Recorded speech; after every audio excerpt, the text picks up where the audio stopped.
من يهده الله فلا مضل له ومن يضلله فلا هادي له ونشهد أن سيدنا وسندنا وحبيبنا ومرشدنا وطبيب قلوبنا ومولانا محمدا عبده ورسوله الذي أرسل إلى الناس كافة بشيرا ونذيرا وداعيا إلى الله بإذنه وسراجا منيرا أما بعد فأعوذ بالله من الشيطان الرجيم بسم الله الرحمن الرحيم شهر رمضان الذي أنزل فيه الفرقان هدى للناس وبينات من الهدى والفرقان صدق الله مولانا العظيم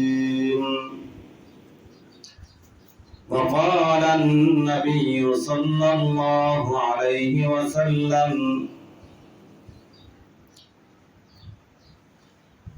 عن عمر بن الخطاب رضي الله عنه قال بينما نحن عند رسول الله صلى الله عليه وسلم ذات يوم إذ طلع علينا رجل شديد بياض الثياب شديد سواد الشعر لا يرى عليه أثر السفر ولا يعرفه منا أحد حتى جلس إلى النبي صلى الله عليه وسلم فأسند ركبتيه إلى ركبتيه ووضع كفيه على فخذيه وقال يا محمد أخبرني عن الإسلام فقال رسول الله صلى الله عليه وسلم الإسلام أن تشهد أن لا إله إلا الله وأن محمد رسول الله وتقيم الصلاة وتؤتي الزكاة وتصوم رمضان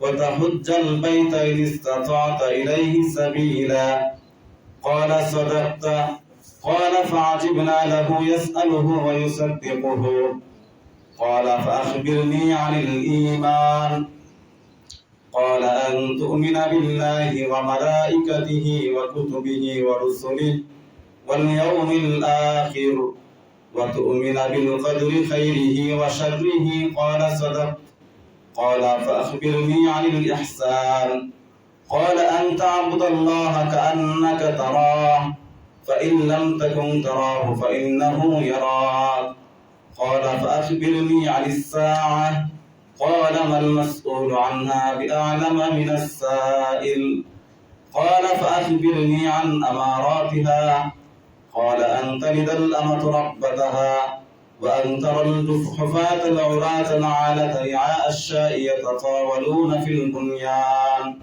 قال ثم انطلق فلبثت مليا ثم قال لي يا عمر أتدري ما السائل قلت الله ورسوله أعلم قال فإنه جبريل أتاكم يعلمكم دينكم أو كما قال عليه الصلاة والسلام بلغ العلا بكماله كشف الدجى بجماله حسنت جميع خصاله صلوا عليه وآله محبت الشهد كويك مرتبة البشر كويك اللهم صل على محمد وعلى آل محمد كما صليت على إبراهيم وعلى آل إبراهيم إنك حميد مجيد اللهم بارك على محمد وعلى آل محمد كما باركت على إبراهيم وعلى آل إبراهيم إنك حميد مجيد صلى الله عليه وسلم محترم মুসলিয়ান کرام আমরা সকলেই অবগত আছি আল্লাহ পাক পরবর্তীকার আলমের অশেষ নিয়ামত এবং কৃতজ্ঞতার মাধ্যমে আমরা আজ 12 মাসের সর্বশ্রেষ্ঠ সম্মানিত মাস মাহে রমজানুল মুবারকে প্রথম জুমায় আল্লাহ তাআলার দেওয়া ফরজ বিধান জুমার নামাজের উদ্দেশ্যে আল্লাহ তাআলার ঘর মসজিদে আমরা আসতে পেরেছি। এজন্য অন্তরস্থল থেকে কৃতজ্ঞতার শুকর আর সুজুদ আমরা পেশ করছি। সবাই বলি আলহামদুলিল্লাহ। আমি আপনাদের সামনে মানবতার মুক্তির সনদ মহাগ্রন্থ আল কোরআন থেকে একখানা আয়াতের অংশ এবং রাসূল করিম সাল্লাল্লাহু আলাইহি ওয়াসাল্লামের অগণিত অসংখ্য হাদিসের ভান্ডার থেকে একটি হাদিস তেলাওয়াত করেছি। এই আয়াত এবং হাদিসকে সামনে রেখে মাহে রমজান উপলক্ষে কিছু কথা বলবো। আল্লাহ তাআলা যদি তৌফিক দান করেন তাহলে কিঞ্চিত আলোচনা করব ইনশাআল্লাহ। ওয়া মা তাওফীকি ইল্লা বিল্লাহ। আপনারা হয়তো অনেকেই জানেন বিগত রমজান মাসে গত বছর আমরা একটি আয়াত নিয়ে আলোচনা করার সুযোগ হয়েছিল। মাহে রমজানের সাথে তাকওয়ার যে বিষয়টা অঙ্গাঙ্গিভাবে জড়িত আমরা ব্যাখ্যা করেছিলাম। স্মরণ করিয়ে দেওয়ার স্বার্থে সংক্ষেপে আমি আলোচনাটা করছি যে আল্লাহ পাক পরওয়ারদিগার আলম সূরা বাকারার একটা আয়াতের মধ্যে বলেছেন, ইয়া আইয়ুহাল্লাযীনা আমানু কুতিবা আলাইকুমুস সিয়াম, হে ঈমানদাররা তোমাদের কাছে আমি রোজাকে ফরজ করেছি। কেন? লাআল্লাকুম তাত্তাকুন। আয়াতের শেষ দিকে আছে যেন তোমরা মুত্তাকি হতে পারো, তাকওয়া অবলম্বন করতে পারো। গত বছরের আলোচনায় আমি তাকওয়ার ব্যাখ্যা করেছিলাম। তাকওয়ার শব্দ মানা কি হতে পারে, আবিধানিক অর্থ কি হতে পারে, পারিভাষিক অর্থ কি হতে পারে, রোজা তথা সিয়াম সম এর আবিধানিক অর্থ কি, পারিভাষিক অর্থ কি, উভয়ের মধ্যে সাধ্যের একটা মিল আছে, সাযুজ্য আছে, মুনাসাবাত আছে। এটা হচ্ছে রোজার অর্থ বিরত থাকা, থেকে বিরত রাখা, খাবার থেকে, এরপর জামা থেকে, এগুলো থেকে ফজরের পর থেকে নিয়ে মাগরিব পর্যন্ত নিজেকে বিরত রাখার নাম হচ্ছে রোজা। আর গুনাহ থেকে সর্বপ্রকার মন্দ কাজ থেকে নিজেকে বাঁচিয়ে রাখার নাম হচ্ছে তাকওয়া। তাহলে মূল জায়গায় অর্থাৎ বিরত রাখার জায়গায় রোজা এবং তাকওয়ার মধ্যে একটা মিল এবং সাযুজ্য আছে। কি বলেন, ঠিক না বেঠিক? আমার গত বছর আলোচনায় এই বিষয়টা আমি বলেছিলাম এবং আলোচনার শেষ দিকে বলেছিলাম তাকওয়ার কয়েকটি স্তর রয়েছে। তাফসীরে বাইজাবিতে আল্লামা বাইজাবি রাহমাতুল্লাহি আলাইহি তাকওয়ার কয়েকটি স্তর এনেছেন। এর মধ্যে একটা তাকওয়া হচ্ছে যে তাকওয়াটা আমভাবে সকল মুমিনের মধ্যে আছে, অর্থাৎ শিরক থেকে বেঁচে থাকা, এটাও তাকওয়ার একটা অংশ, তাকওয়ার একটা স্তর আমরা বলেছিলাম। এরপরে আউলিয়ায়ে কেরাম, ওলি আল্লাহ, গোসকুতুব যারা আছে তারা কবিরা গুনাহ থেকে, সগীরা গুনাহ থেকে মুক্ত থাকেন, তাদের একটা তাকওয়া আছে। এটার একটা তাকওয়া, এই তাকওয়াকে বলা হয় তাকওয়ায়ে মুতাওয়াসসিত, মধ্যমপন্থার তাকওয়া। সর্বোচ্চ তাকওয়া যেটা আমরা বলেছিলাম নবীগণের তাকওয়া, ইয়া আইয়ুহাল্লাযীনা আমানু তাকুল্লাহা হাক্কা তুকাতিহি ওয়া লা তামুতুন্না ইল্লা ওয়া আনতুম মুসলিমুন। আল্লাহ তাআলা এই আয়াতের মধ্যে মানুষকে তাকওয়া অবলম্বন করতে বলেছেন। কোন রকম তাকওয়া? নবীগণের তাকওয়া, অর্থাৎ সর্বোচ্চ মানদণ্ডে উত্তীর্ণ তাকওয়া। এই তাকওয়া সাধারণ মানুষের জন্য অবলম্বন করা অনেকটাই কষ্টসাধ্য বটে, কিন্তু মধ্যম পন্থার যে তাকওয়া, অর্থাৎ ওলি আল্লাহ কিংবা গোসকুতুবের যে তাকওয়া আছে, এই তাকওয়া আমরা চেষ্টা করলে অর্জন করতে পারি। রোজার মাধ্যমে আল্লাহ তাআলা বলেছেন তোমরা তাকওয়া অবলম্বন করতে পারো। যেন এটা কোন তাকওয়া? এটা আমরা বলেছিলাম যে মধ্যম পন্থার তাকওয়া যেন আমরা অবলম্বন করতে পারি রোজার মাধ্যমে। তো আলোচনা, এটা বিগত আলোচনার অংশ, আমি স্মরণ করে দিচ্ছি কেবল। এরপর বলেছিলাম শিরক থেকে বেঁচে থাকা, অর্থাৎ ইসলাম গ্রহণ করা।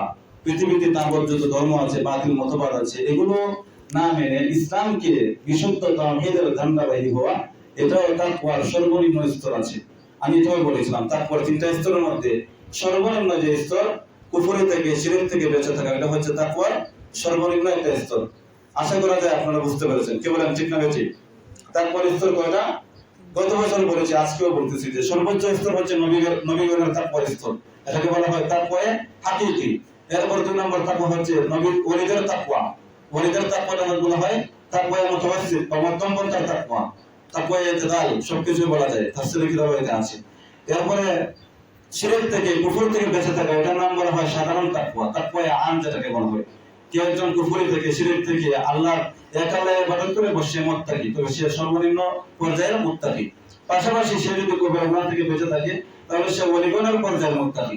পাশাপাশি সে সমস্ত কবিরা সগীরা সমস্ত গুনাহ থেকে এবং যত নওয়াফিল আছে সব কিছুর যত তাকওয়া আছে, এই তাকওয়া হচ্ছে আল্লাহ তাআলার রাসূলের তাকওয়া, অর্থাৎ তাদের জীবনে কোনো গুনাহ নাই।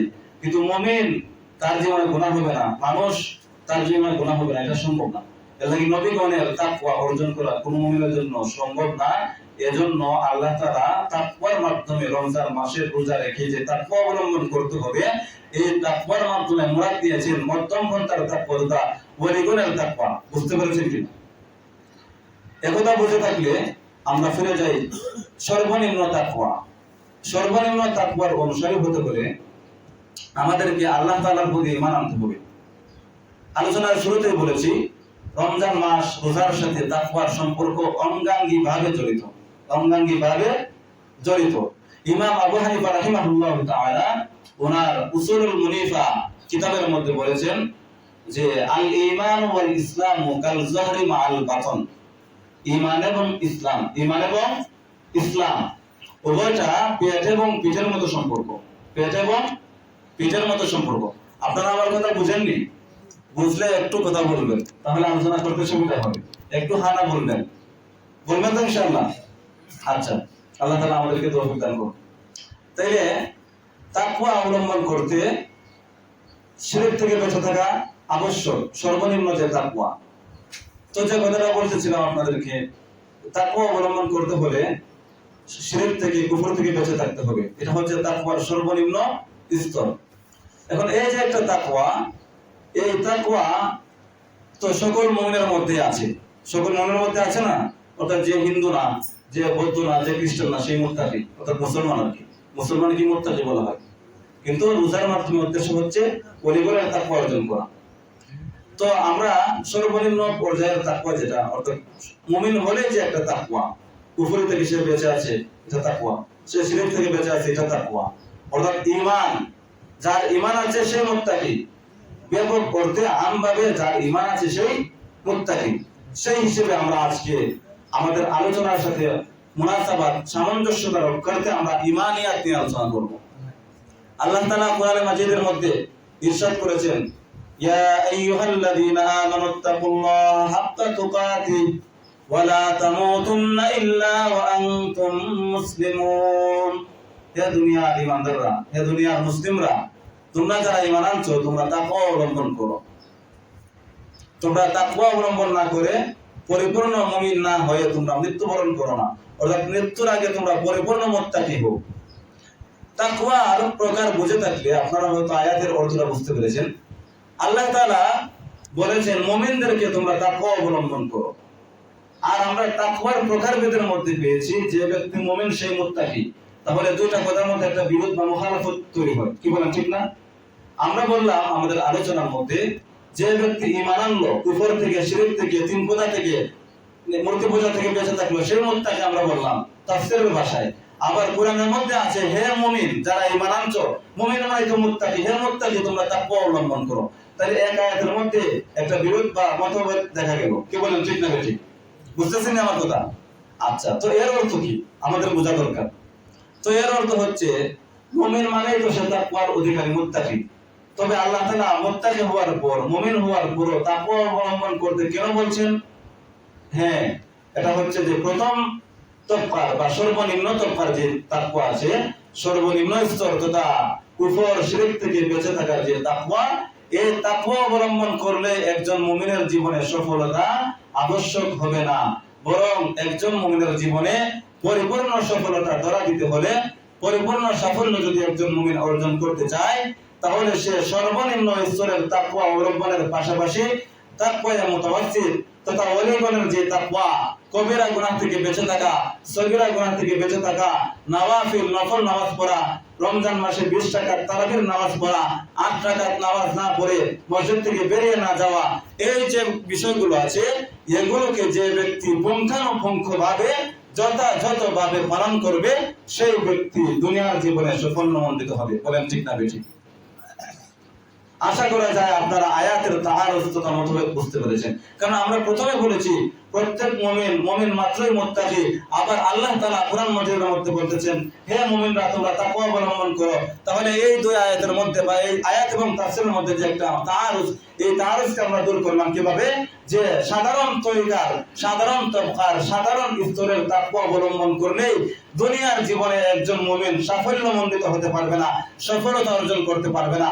বরং সফলতা অর্জনের জন্য তাকওয়ার সর্বোচ্চ স্তর তথা ওয়ালিদের স্তর, নবীদের স্তর তো আমরা চাইলেও গ্রহণ করতে পারবো না। গুনাহ থেকে বেঁচে থাকা তো আমাদের জন্য চাইলেই সম্ভব না। কারণ মাসুম একমাত্র নবীগণকে আল্লাহ তাআলা নিজ কুদরতে, নিজ দয়া গুণে তাদেরকে গুনাহ থেকে মুক্ত রেখেছেন, তাদেরকে মাসুম রেখেছেন। কিন্তু কোন রকম কোন খালকে বাশারি, কোন মানুষ কোন গুনাহ থেকে বেঁচে থাকতে পারবে না। আউয়ালুন নাসিন মানে প্রথম যে মানুষ, তিনি প্রথম ভুলকারী। একটা কথা বলা হয়, যদিও কথার কোনো ভিত্তি নেই, কিন্তু কথাটা অনেকটাই বাস্তব। হযরত আদম আলাইহিস সালামের কথা আমরা জানি। অর্থাৎ কিয়ামত পর্যন্ত যত মানুষ আসবে তাদের কোনো না কোনো ভুল, কোনো না কোনো ভ্রান্তি হতেই পারে, এটা স্বাভাবিক। কিন্তু ভুল হয়ে যাওয়ার পর সে ক্ষমা প্রার্থনা করবে, সে তাকওয়া অবলম্বন করবে। এজন্য আল্লাহ তাআলা 12 মাসের মধ্যে একটি মাসকে সম্মানিত করেছেন, মর্যাদাবান করেছেন। এবং বোনাস হিসেবে মুমিন যেন রমজান মাসে বেশি বেশি ইবাদত করে, রোজা এবং সিয়াম সাধনার মাধ্যমে, নামাজ পড়ার মাধ্যমে, তারাবির মাধ্যমে সে যেন তাকওয়াকে অবলম্বন করতে পারে। 11 মাসে তার যত গুনাহ হয়েছে সকল গুনাহকে সে যেন পরিশুদ্ধ করতে পারে। সে গুনার গান্দেগি থেকে, গুনার গন্দেগি থেকে সে নিজের দিলকে, নিজের অন্তরকে পাক সাফ এবং পরিষ্কার যেন করতে পারে। সেই কারণে আল্লাহ তাআলা একজন মুমিন বান্দাকে মুমিনের জীবনে 12 মাস থেকে 11 মাস বাদে একটি মাসকে বোনাস হিসেবে নির্বাচিত করেছেন। আর সেই মাস হচ্ছে রমজান মাস। বলেন ঠিক না বেঠিক? রমজান মাস সম্পর্কে আল্লাহ তাআলা পরওয়ারদিগারে আলম সূরা বাকারার 185 নম্বর আয়াতে বলেন, শাহরু রমাদান আল্লাযী উনজিলা ফীহিল কুরআন। রমজান মাস এমন এক মাস যে মাসে আল্লাহ তাআলা মানুষের উপর বিধান দেওয়ার জন্য, কিয়ামত পর্যন্ত অনাগত মুসলিমের উপর বিধান প্রয়োগ করার জন্য মানবতার মুক্তির সনদ, মানবতার মুক্তির বার্তাবাহক জনাবে মুহাম্মদুর রাসূলুল্লাহ, হযরত মুহাম্মদুর রাসূলুল্লাহ সাল্লাল্লাহু আলাইহি ওয়াসাল্লামের উপর ওহী নাযিল করেছেন, কোরআন নাযিল করেছেন। আল্লাহ তাআলা দীর্ঘহীন ভাষায় কোরআন মাজিদের মধ্যে ঘোষণা দিয়েছেন, শাহরু রমাদান, রমজান মাস হলো এমন একটি মাস, আল্লাযী উনজিলা ফীহিল কুরআন, যে মাসের মধ্যে আল্লাহ তাআলা মহানবী হযরত মুহাম্মদুর রাসূলুল্লাহ সাল্লাল্লাহু আলাইহি ওয়াসাল্লামের উপর কোরআন নাযিল করেছেন। কোরআন কি আল্লাহ তাআলা এই আয়াতের শেষ দিকে কোরআনের পরিচয় করে দিয়েছেন, হুদাল লিন-নাস, কোরআন হচ্ছে মানুষের জন্য হেদায়েত স্বরূপ, ওয়া বাইয়িনাতিন মিনাল হুদা ওয়াল ফুরকান। এরপর কোরআন হচ্ছে কুফর এবং হেদায়েত, ঈমান এবং কুফরি, ঈমান এবং বেঈমানি, এগুলোর মধ্যে পার্থক্যকারী হলো কোরআন। বলেন সুবহানাল্লাহ। আল্লাহ তাআলা কোরআন রমজান মাস সম্পর্কে বলেছেন, আল্লাযী উনজিলা ফীহিল কুরআন, রমজান মাস হলো এমন মাস যে মাসের মধ্যে আল্লাহ তাআলা কোরআন নাযিল করেছেন। এই আয়াতের শেষ দিকে আল্লাহ পাক পরওয়ারদিগার আলম কোরআনের পরিচয় বলতেছেন। কোরআনের অনেক পরিচয় আছে, এখান থেকে আল্লাহ তাআলা দুইটা পরিচয় দিয়েছেন। একটা পরিচয় হচ্ছে কোরআন হচ্ছে হুদাল লিন-নাস, কিয়ামত পর্যন্ত আগত মানবতার জন্য। কিয়ামত হচ্ছে আলোর বর্তিকা স্বরূপ, প্রদীপ স্বরূপ, অন্ধকারের মশাল স্বরূপ এবং মানুষের কুফরের মধ্যে ঈমান স্বরূপ। এরপর আরেকটা পরিচয় কি, ওয়া বাইয়িনাতুম মিনাল হুদা ওয়াল ফুরকান, এবং ওইটা কুফরি এবং হেদায়েতের মধ্যে পার্থক্যকারী। এজন্য আমাদেরকে ঈমান এবং কুফরের তাৎপর্য, ঈমানের শর্তাবলী কি, কুফরের বিষয় কি, এগুলো আমাদের বুঝতে হবে। আমি আপনাদের সামনে একটি হাদিস তেলাওয়াত করেছি, সময় আমাদের অত্যন্ত সংক্ষিপ্ত, সংক্ষেপে বলছি, আপনারা বুঝে নেবেন, মনোযোগী হবেন বলে আশা করি। আমি আপনাদের সামনে যে হাদিস তেলাওয়াত করেছি, হাদিসটাকে হাদিসের পরিভাষায় বলা হয় হাদিসে জিবরিল। গতকাল মাদ্রাসায় ছাত্রদেরকে বুঝিয়েছি, আজকে আপনাদেরকে মসজিদের মধ্যে দ্বীনি আলোচনা হিসেবে বলছি। হাদিসে জিবরিল, আল্লাহ তাআলার কথাকে বলা হয় কালামুল্লাহ, তথা আল্লাহ তাআলার বাণী। আর রাসূল করিম সাল্লাল্লাহু আলাইহি ওয়াসাল্লামের কথাকে কাছে কিংবা বিদ্যুৎ সমর্থনকে বলা হয় কাউলুন নবী বা হাদিস। তাহলে এখানে হাদিসকে জিবরাইল আলাইহিস সালামের সাথে নিসবত করা হচ্ছে, সম্পৃক্ত করা হচ্ছে, যে হাদিসে জিবরাইল বলা হচ্ছে। আমি আপনাদের সামনে একটি দীর্ঘ লম্বা হাদিস আলোচনা করেছি, তেলাওয়াত করেছি। এই হাদিসকে হাদিসের পরিভাষায় বলা হয় হাদিসে জিবরাইল। হাদিসটাকে কোন ভাষায় কি বলা হয়? হাদিসের পরিভাষায় হাদিসে জিবরাইল বলা হয়। কে জিবরাইল বলা হয়? হাদিসে জিবরিল বলা হয়। তাহলে আমাদের কাছে একটা প্রশ্ন আসতে পারে, হাদিস তো হাদিস আল্লাহ রাসূলের কথা, হাদিসুন নবী হবে, নবীর হাদিস হবে, হাদিসে জিবরিল বলার কারণ কি? হ্যাঁ, আমাদের বুঝতে হবে আমাদের নবী কেবলমাত্র মানুষের নবী নন, আমাদের নবী কেবলমাত্র মুসলিমের নবী নন, আমাদের নবী কেবলমাত্র পুরুষ কিংবা মহিলার নবী নন, আমাদের নবী হচ্ছেন কিয়ামত পর্যন্ত আগত বনি আদমের সবার জন্য নবী। কি বলেন, ঠিক না ঠিক? এই ব্যাপারে আল্লাহ তাআলা কোরআন মাজিদে বলেন, কুল ইয়া আইয়ুহান নাস ইন্নী রাসূলুল্লাহি ইলাইকুম জামিআ। হে নবী, তুমি তোমার উম্মতকে বলে দাও, তুমি তোমার উম্মতের মধ্যে ঘোষণা করে দাও ব্যাপকভাবে। কুল, হে নবী, আল্লাহ তাআলা নবীকে আদেশ করেছেন তুমি তোমার উম্মতকে বলে দাও। কি বলে দাও? ইয়া আইয়ুহান নাস, হে মানুষ সকল। আল্লাহর নবী হে মুসলমান বলেন নাই, কি বলেছেন? হে মানুষ। মানুষ সে মুসলমানও হতে পারে, মানুষ সে কাফিরও হতে পারে, মানুষ সে বেঈমানও হতে পারে, মানুষ সে মুনাফিকও হতে পারে, মানুষ সে হিন্দুও হতে পারে, মানুষ সে বৌদ্ধ খ্রিস্টানও হতে পারে। এজন্য আল্লাহ তাআলা তার হাবিবকে ঘোষণা করে বলছিলেন যে কুল, হে নবী, তুমি বলো তোমার উম্মতকে, ইয়া আইয়ুহান নাস, হে মানুষ সকল, ইন্নী, অবশ্যই আমি, রাসূলুল্লাহি ইলাইকুম জামিআ, তোমাদের মধ্যে তোমাদের সকলের জন্য আমি রাসূল। সুবহানাল্লাহ বলবেন না? ওয়ামা আরসালনাকা ইল্লা রাহমাতাল লিল আলামিন।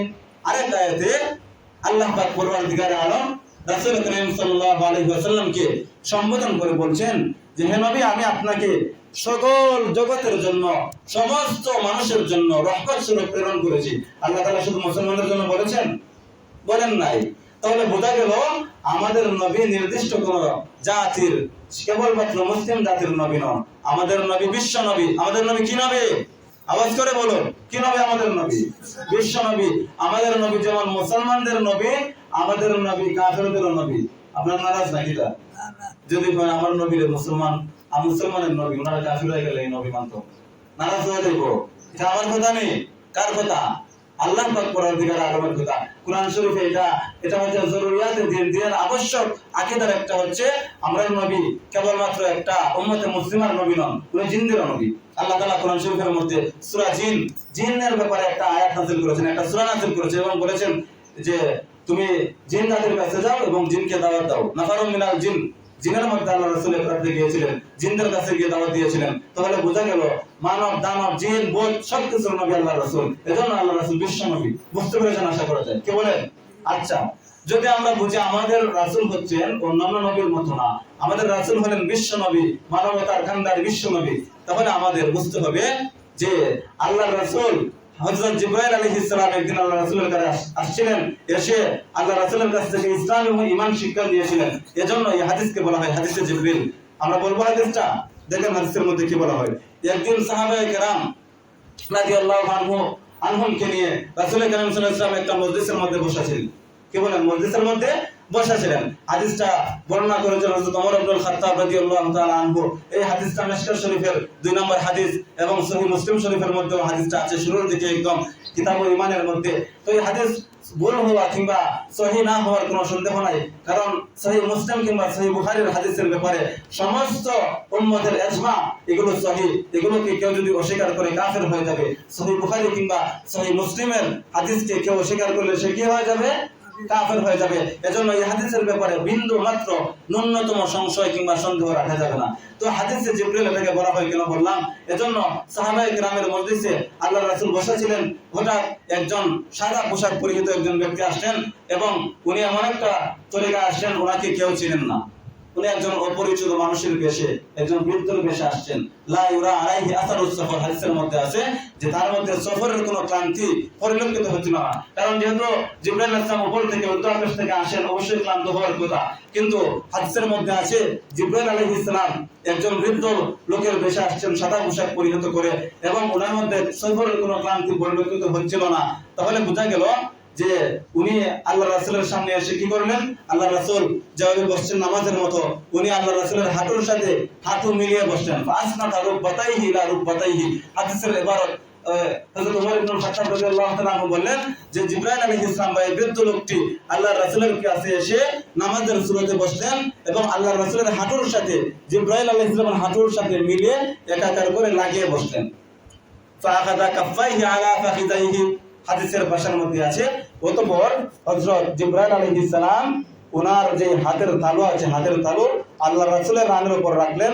হাদিসের ইহতিমাল আছে যে জিবরাইল আলাইহিস সালামের রানের উপর রাখলেন। অর্থাৎ আদবের সাথে আমরা যেভাবে নামাজের মধ্যে বসি, আল্লাহ রাসূলের সামনে জিবরাইল আলাইহিস সালাম সেভাবে ছাত্রের মতো বিনয়ের সাথে নামাজের মতো বসলেন।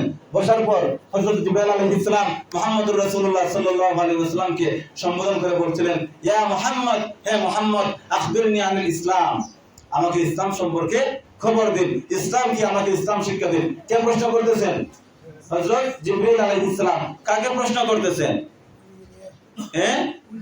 আপনাদের ইমাম সাহেব রে, রাসূল করিম সাল্লাল্লাহু আলাইহি ওয়াসাল্লামকে। তাহলে হযরত জিবরাইল আলাইহিস সালাম একদিন রাসূল করিম সাল্লাল্লাহু আলাইহি ওয়াসাল্লামের কাছে এসে এবারে বসে ওনাকে প্রশ্ন করতেছিলেন, হে মুহাম্মদ, ইসলাম সম্পর্কে আমাকে কিছু খবর দিন, ইসলাম সম্পর্কে আমাকে কিছু জ্ঞান দিন, আমি ইসলাম সম্পর্কে জানি না। বুঝতে পারতেছেন নি? আল্লাহ রাসূল কি বললেন? আন তুকিমাস সালাহ, নামাজ কায়েম করা, ওয়া তুতিয়াস যাকাত, যাকাত দেওয়া, ওয়া তাসুমা রমাদান, রমজানের রোজা রাখা। রমজানের রোজা হইছেন নি? হাদিসের সাথে এই মাসের এই আলোচনার মিল আছে নি? আচ্ছা, ওয়া তাসুমা রমাদান, ওয়া তাহজ্জাল বাইতা, এবং হজ করা। আল্লাহ রাসূল সংক্ষেপে বলছে, একদম আপনারা বিরক্ত হলে বলবেন, বুঝতেছেন তো আলোচনা? একদম সংক্ষেপে বলছে, আমরা অল্প কথায় আমাদের পুরো ইসলামকে, আমাদের পুরো ধর্মকে বোঝার চেষ্টা করব।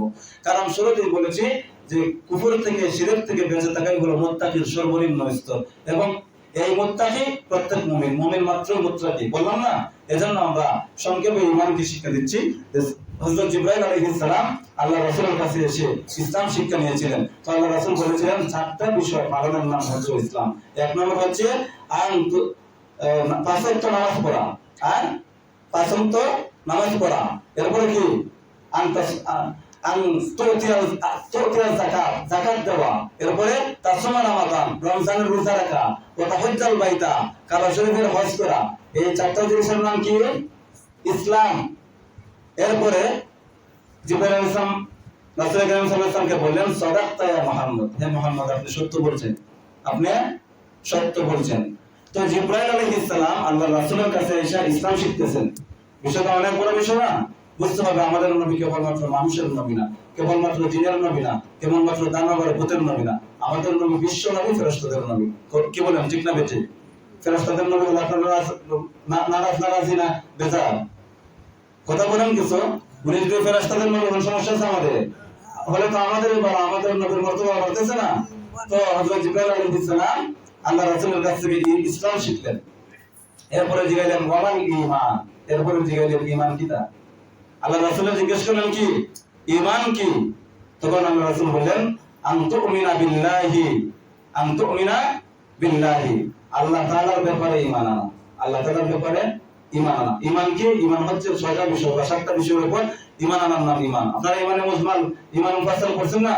আমানতু বিল্লাহি ওয়া মালাইকাতিহি করছেন না আপনারা? আচ্ছা, তাহলে এগুলো বুঝতে সহজ হবে। দেখেন, আল্লাহ রাসূল বললেন, আন তুমিনা বিল্লাহি ওয়া মালাইকাতিহি ওয়া কুতুবিহি ওয়া রুসুলিহি ওয়াল ইয়াউমিল আখির ওয়াল কদরি খাইরিহি ওয়া শাররিহি মিনাল্লাহি তাআলা ওয়াল বাসি বাদাল মাউত। অর্থাৎ ঈমানে মুফাসসালের যে 7টি বিষয় আছে, আল্লাহ রাসূলকে যখন হযরত জিবরাইল আলাইহিস সালাম প্রশ্ন করলেন, হে মুহাম্মদ, ঈমান কাকে বলে, আমাকে ঈমান শিক্ষা দিন, তখন রাসূল করিম সাল্লাল্লাহু আলাইহি ওয়াসাল্লাম বললেন যে 7টা বিষয়ের উপর বিশ্বাস স্থাপনের নাম হচ্ছে ঈমান। কয়টা বিষয়ের উপর বিশ্বাস স্থাপনের নাম ঈমান? 7টা। কয়টা? 7টা। আর ইসলাম কয়টা জিনিস পালনের নাম? 4টা। কয়টা বিষয়? নামাজ, রোজা, হজ, যাকাত। আর ঈমান 7টা বিষয়ের নাম, বিশ্বাস রাখার নাম হচ্ছে ঈমান। 7টা বিষয় হচ্ছে আল্লাহ তাআলার উপর ঈমান আনা, এরপরে ফেরেশতার উপর ঈমান আনা, নবী রাসূলের উপর ঈমান আনা, কিতাব কোরআনের উপর ঈমান আনা, ঠিক না? এরপরে কি? ইয়াউমুল আখির, আখিরের দিনের উপর ঈমান আনা, এরপরে তাকদীরের উপর ঈমান আনা, ঠিক আছে? মৃত্যুর পর যে আমরা আবার জিতে হইব, এটার উপর ঈমান আনা। 7টা বিষয়ের উপর ঈমান আনা হচ্ছে ঈমান। আর ইসলাম হচ্ছে 4টা বিষয় পালনের নাম। বুঝা গেল? মোট বিষয় কয়টা এখানে? 11টা বিষয়। কয়টা বিষয়? 11টা বিষয়। আমরা ইনশাআল্লাহ যদি সুযোগ থাকে এই পুরো রমজানে 11টা বিষয়কে ব্যাখ্যা বিশ্লেষণ করে বুঝাবো, আল্লাহ যদি আমাদেরকে তৌফিক দান করেন। আর আমরা এখানে সর্বশেষ যে আলোচনা করছি ওটা হচ্ছে যে আমরা ইমাম আবু হানিফা রাহমাতুল্লাহি আলাইহির একটি প্রসিদ্ধ কথা আমরা এখানে বলেছি, আল ঈমান ওয়াল ইসলামু কাল যাহরি মাআল বাতন। ঈমান এবং ইসলামের সম্পর্ক হচ্ছে পেট এবং পিঠের মতো। কিসের মতো? পেট এবং পিঠের মতো। কোন মানুষ যদি পেট না থাকে, পেটের কল্পনা করা সম্ভব? কি বলে? সুরাপুরে কি এমন কোন মানুষ আছে যে তার পেট নাই কিন্তু পিঠ আছে? এমন মানুষ আছে নি? তাহলে বোঝা গেল একটা আরেকটার পরিপূরক। একটা আরেকটার কি পূরক? পরিপূরক। একটা আরেকটার কি পূরক? পরিপূরক। একটা আরেকটার পূর্ণ করে।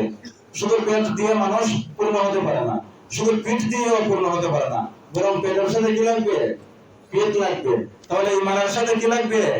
ইসলাম লাগবে। আপনাদের এলাকার মানুষ কি মারা যায়নি? না সবাই বাঁচে থাকে সারা জীবন? মারা যায় না? মারা গেলে আমরা জানাজা পড়ি। জানাজার মধ্যে একটা দোয়া আছে না শেষে?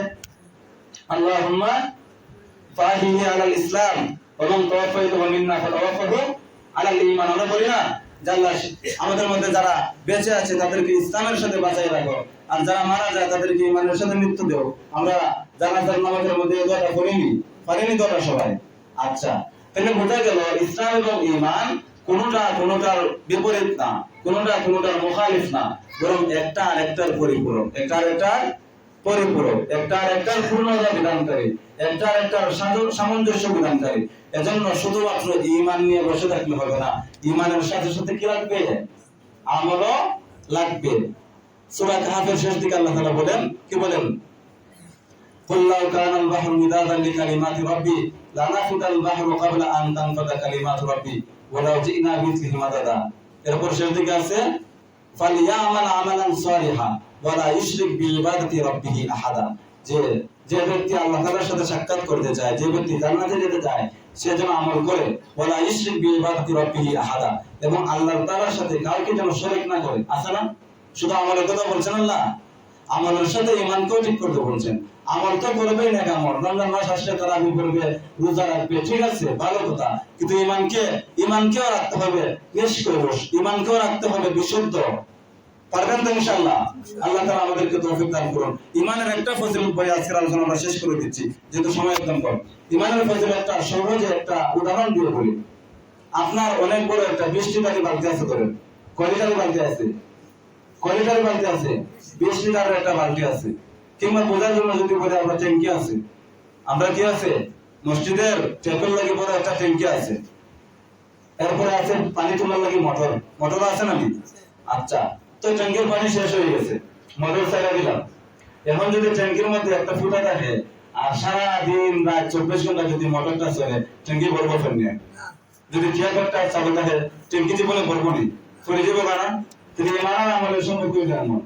আপনি যতই আমল করেন, আমল করতে করতে সারা রাত তাহাজ্জুদ করেন, নফল করতে করতে একবারে গা ভাসাই দেন, এই পা একদম ফুলাই ফেলেন, এরপর আপনার যদি ঈমান ঠিক না থাকে, ঈমানের 7টা রকম সম্পর্কে আপনার যদি স্বচ্ছ ধারণা, পরিষ্কার ধারণা না থাকে, তাহলে আপনার সকল আমল ব্যর্থ হয়ে যাবে।